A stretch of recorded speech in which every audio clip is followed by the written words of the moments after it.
Recibimos nuestra 12ª postulante, la señora Yocauris Morales Castillo.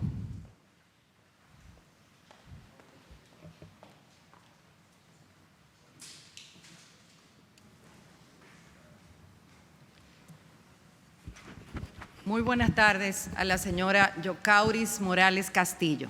Hemos establecido un protocolo en el cual le concedemos 5 minutos para que usted pueda presentar sus credenciales académicas, su hoja de vida, así como cualquier otro elemento que usted entienda pertinente para la evaluación que vamos a realizar. Concluida esta parte, el Consejo le haremos preguntas en un espacio de tiempo que no va a superar los 15 minutos. Tiene usted la palabra y deseamos la mejor de la suerte. Muchas gracias. Buenos días, señora Vicepresidenta de la República, y con usted a los demás miembros que componen este honorable Consejo Nacional de la Magistratura.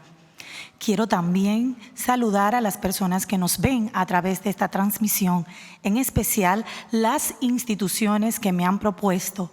Gracias a ella, hoy tengo esta postulación ante ustedes. Soy Yocauris Morales Castillo, egresada cum laude de la Universidad Autónoma de Santo Domingo, donde también cursé especialización de posgrado en Derecho Civil y Comercial. Egresé de la Universidad de Alicante, mención notable en argumentación jurídica. Soy especialista en esa área. Cursé también la primera maestría en Derecho Constitucional, auspiciada por la Pontificia Madre y Maestra de Santiago, becada por la Escuela Nacional de la Judicatura. Esta maestría es con doble titulación de la Universidad Castilla-La Mancha en Derechos Fundamentales y Libertades Públicas. También tengo maestría en Derecho Marítimo de la Universidad APEC. Actualmente curso un doctorado en Educación en la Universidad Iberoamericana de México. He realizado prácticas judiciales y comunitarias en Francia, España, Guatemala, Colombia, Venezuela, Costa Rica, Panamá y Chile y Nueva York. Soy docente, consultora, asesora de investigación en las áreas de argumentación jurídica, redacción de sentencia, derecho constitucional, derecho civil y derecho comercial en varias universidades del país. También soy conferencista a nivel nacional e internacional en materia social, comunitaria y religiosa. He ocupado y realizado esta tarea por más de 35 años. Soy egresada de la Escuela Nacional de la Judicatura, de manera que soy una jueza de carrera. Ingresé al Poder Judicial hace 24 años, pero antes de formar parte del Poder Judicial, trabajé gratuitamente por 2 años como asistente de fiscales y defensores de menores de edad en la Procuraduría General de la República. Ingresé a la carrera judicial nombrada como juez municipal de Manganagua. Conjuntamente con esta misión, como juez de paz, hacía suplencia en materia civil, comercial, en penal, en la jurisdicción penal y también en la jurisdicción de niñas y adolescentes. Posteriormente fui nombrada jueza civil y llegué a ocupar la posición de presidenta en la Cámara Civil del Distrito Nacional. Actualmente formo parte de la tercera sala de la Corte de Apelación del Distrito Nacional, donde tengo ya 9 años. Como pueden ver, honorables miembros de este Consejo, toda mi labor social, comunitaria y educativa la he realizado con el único deseo de servir y de poder lograr un mundo más equitativo y humano. Con mi postulación les ofrezco una jueza de carrera, comunitaria, sensible a la realidad social, esposa, madre, académica y comprometida en el cumplimiento oportuno de las decisiones judiciales para garantizar los derechos de las personas, que es el lema de nuestro Poder Judicial. Gracias, y estoy disponible para servir a mi país si ustedes me escogen. Muchísimas gracias. Pasamos entonces a la sesión de preguntas, cediéndole la palabra al señor Alfredo Pacheco, presidente de la Cámara de Diputados. Adelante. Saludos, magistrada. Saludo. ¿Qué piensa usted sobre la discriminación positiva y si la considera una herramienta para lograr igualdades? Gracias por su pregunta. Entiendo que el test de discriminación positiva que ya ha sido establecido por la justicia constitucional es uno de los más grandes logros en los precedentes constitucionales. ¿En qué consiste el test de la discriminación positiva? Es cierto que nuestra Constitución establece que todos somos iguales ante la ley, que las únicas diferencias son los talentos y las capacidades que cada uno tiene, de manera que todos somos iguales, pero también diferentes. El test de discriminación positiva es la herramienta establecida por los tribunales constitucionales para crear igualdad entre aquellos que por su realidad son desiguales: los especiales, los discapacitados, las mujeres, los niños.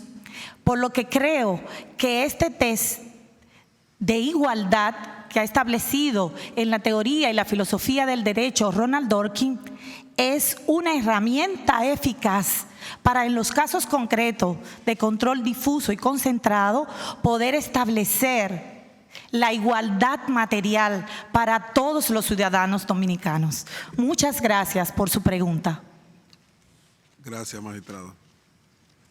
Muchas gracias. Ahora cedemos la palabra a la magistrada Salcedo. Adelante, honorable consejera. Muchísimas gracias, honorable vicepresidente. Buenas tardes, magistrada Yocauris. ¿Cómo Buenas se siente? tardes. Muy contenta de estar aquí, sobre todo en medio de mujeres que aportan tanto a esta nación. Una vez más, ¿verdad? Bueno, el tema que le voy a preguntar es, como usted docente de argumentación jurídica, Así es. tiene que ver mucho con el tema de la motivación de la sentencia. Sabemos que toda sentencia debe estar estructurada bajo un juicio lógico, un lenguaje jurídico, razonada en hecho y derecho, respuesta a las pretensiones de las partes, ¿verdad? Incluso ya el Tribunal Constitucional se refirió en el 2013 al texto de motivación. No tenemos que hablar de eso.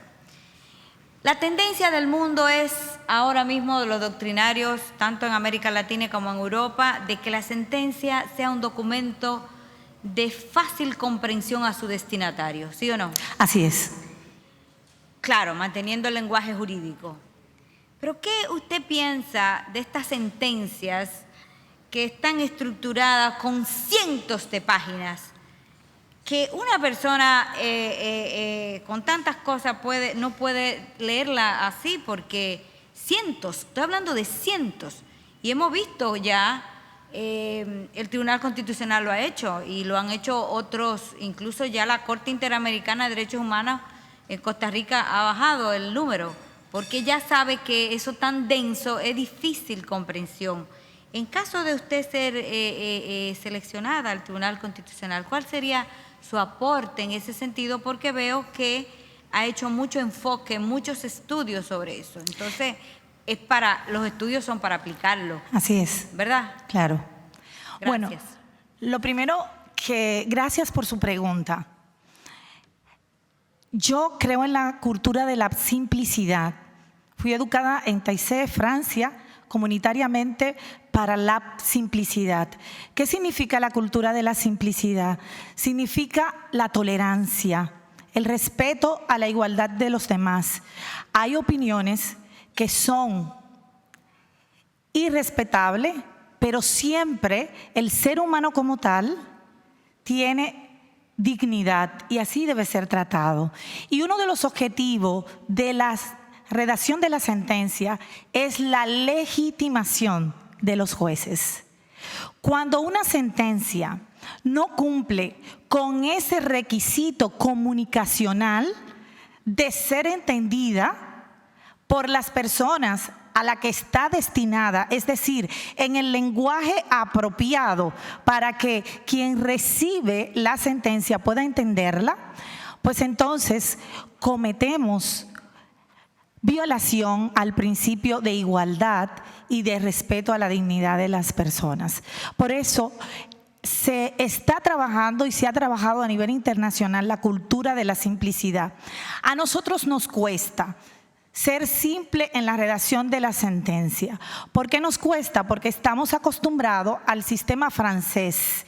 Y en este sistema, pues los abogados y sus escritos son ya proyectos de sentencia que el juez trabaja y transcribe en su sentencia. Y tenemos ya un esquema establecido mentalmente, pero hay que abrirse al cambio y hay que abrirse a la transformación. Y para lograr que la justicia se dignifique y que las personas entiendan el lenguaje de los jueces, tenemos que utilizar un lenguaje accesible a las personas, a nuestro pueblo, para que puedan entender las decisiones. A veces hasta los mismos abogados tienen que buscar un diccionario jurídico para poder entender las decisiones. Con eso no se cumple con el principio de legitimidad democrática que nos ha sido dado a los jueces. Tenemos que tratar de que la sentencia cumpla su objetivo comunicacional y para eso necesitamos simplicidad. Muchísimas gracias. Cedemos la palabra al presidente del Senado, el señor de los Santos. Muchas gracias, honorable vicepresidente. Magistrada Morales, ¿puede ser el referimiento una vía judicial tan efectiva como el amparo? ¿Y qué ha dicho el Tribunal Constitucional al respecto? Bien, sí. El referimiento puede ser una vía tan efectiva como el amparo. Pero son dos institutos distintos. El referimiento está previsto como una medida provisional para resolver turbaciones ilícitas que se realizan en la ejecución de cualquier tipo de sentencia, para evitar que no se puedan ejecutar las sentencias, pero siempre son de carácter provisional. Es decir, que las decisiones que se toman en materia de referimiento son totalmente provisionales. Por eso, el Tribunal Constitucional ha establecido en una de sus sentencias precedentes que no es posible control de revisión constitucional para los referimientos, porque no son sentencias definitivas y por lo tanto, aunque agotan los doble grado de jurisdicción, es decir, que van a la Corte de Apelación y también son revisadas por la Suprema Corte de Justicia, no tienen abierto el recurso de revisión. El amparo, en cambio, es una sentencia definitiva que tienen en sus manos todos los jueces a nivel nacional en todas las jurisdicciones especializadas en diferentes materias.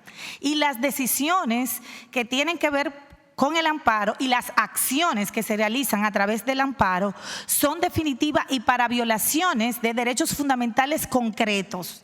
Por lo tanto, cuando un juez de primera instancia decide sobre un amparo, tiene cabida el recurso de revisión constitucional siempre y cuando el Tribunal Constitucional no se haya pronunciado y haya lo que se le llama relevancia constitucional.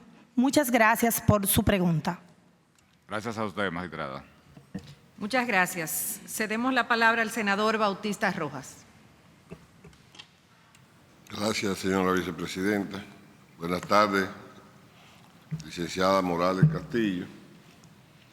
Revisando su hoja de vida, hemos visto que usted ha incursionado en áreas tan importantes como libertades fundamentales, derecho constitucional, derechos humanos, el tema me llama la atención de su condición de conferencista, y usted se describe como comunitaria. Así es. Entonces, yo me le pregunto que en alguna de sus conferencias, probablemente si yo hubiese asistido, le preguntaría la diferencia que usted podría establecer entre los derechos constitucionales, los derechos humanos y los derechos fundamentales. Muchas gracias por su pregunta. Los derechos constitucionales son los derechos establecidos en las constituciones de manera positivizada. Es decir, que para que un derecho sea constitucional tiene que estar establecido en la Constitución. No obstante a eso, la Constitución Dominicana tiene una válvula abierta en relación a los derechos constitucionales que ha establecido en la misma Constitución. ¿Para qué? Para abrir la posibilidad de los derechos fundamentales. ¿Qué son los derechos fundamentales?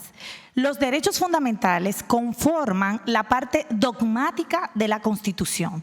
Esa parte donde están los principios y valores en que está formado nuestra nación. De manera que esa es la parte fuerte, la parte dura, la parte que sustenta la democracia del pueblo dominicano. Los derechos fundamentales, ¿qué hacen? Lo que hacen es garantizar el libre desarrollo de la personalidad, de que cada individuo en la sociedad pueda tener la oportunidad de desarrollarse, y el Estado tiene como fin permitir ese desarrollo. Por eso hay diferentes tipos de derechos fundamentales y de diferentes generaciones. Primera generación, los derechos a la libertad. Segunda generación, los derechos de carácter social. Tercera generación, los derechos que han estado en discusión y sobre el tapete. El aborto, una serie de corrientes nuevas que se han establecido y que por el principio de la dignidad de las personas se establecen como unos nuevos derechos. Los filósofos de derecho constitucional todavía no se han puesto de acuerdo si estamos en una cuarta generación de los derechos fundamentales con estos nuevos derechos que se están exigiendo a nivel internacional y a nivel mundial. Sin embargo, los derechos de tercera generación son aquellos derechos que tienen que ver con el medio ambiente, el cuidado sostenible, el desarrollo de los pueblos, de la cultura y demás.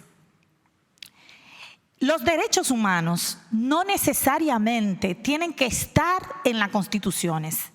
Los derechos humanos fueron antes de las constituciones y existen, no obstante, no estén en las constituciones de los pueblos. ¿Por qué? Porque los derechos humanos son los derechos naturales de justicia. Lo primero que se necesita para el ordenamiento jurídico, o sea, es la base fundamental del derecho.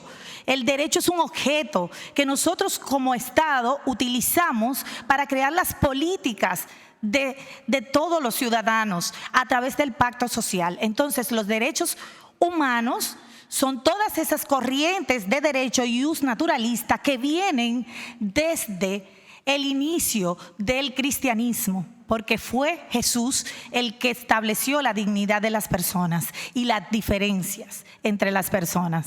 Todos somos iguales, pero diferentes, y porque somos iguales, estamos dignificados como hijos de Dios. Por eso nuestro escudo dice Dios, patria y libertad. Esos son los valores más profundos del deber ser de la nación.